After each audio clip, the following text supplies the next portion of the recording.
ხაშურში ნატოს საინფორმაციო კუთხე გაიხსნა. იგი ხაშურის ცენტრალურ ბიბლიოთეკაში ფუნქციონირებს. პრეზენტაციას ლიტვის ელჩი ნატოს საინფორმაციო ცენტრისა და ადგილობრივი ხელისუფლების წარმომადგენლები დაესწრნენ. ხაშურში ნატოს პირველი კუთხე ლიტვის ელჩოს ხელშეწყობით გაიხსნა. აქ დღეიდან ნებისმიერ მსურველს ჩრდილო-ატლანტიკურ ალიანსზე ყველა საინტერესო ინფორმაციის მიღება შეეძლება. ბიბლიოთეკაში შეკრებილ ადგილობრივ მოსახლეობას საინფორმაციო ბუკლეტებიც დაურიგეს. დღესვე ხაშურში ცენტრალური მოედნის კონცეპტუალური პროექტების გამოფენა პრეზენტაცია მოეწყო. პროექტების ავტორები ლიტვის ქალაქ კაუნასის ტექნიკური უნივერსიტეტის სტუდენტები არიან. წარმოდგენილი 13 პროექტიდან საუკეთესოს ხაშურის მოსახლეობაში არჩევს.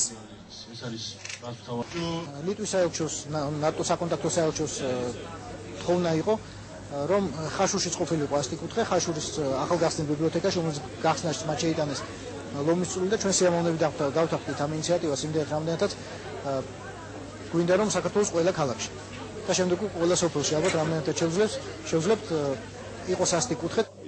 მიხარია რომ ხაშურში, სადაც ლიტვა ბევრ პროექტს ახორციელებს, ნატოს კუთხე გავხსენით. ეს მნიშვნელოვანია იმ თაობებისთვის, რომლებიც ამ ბიბლიოთეკაში წიგნების წასაკითხად მოვა და ნატოს შესახებ ინფორმაციას მიიღებს. ნატოს ფუნქცია იცვლება, ის იზრდება და ვითარდება. საქართველომ ნატოსთან ინტეგრაციის სწორი გზა აირჩია და ამ ინტეგრაციის გზაზე ძალიან სწორ რეფორმებს დგამს. აღნიშნვის ღირსია საქართველოს მონაწილეობა სამშვიდობო ოპერაციებში.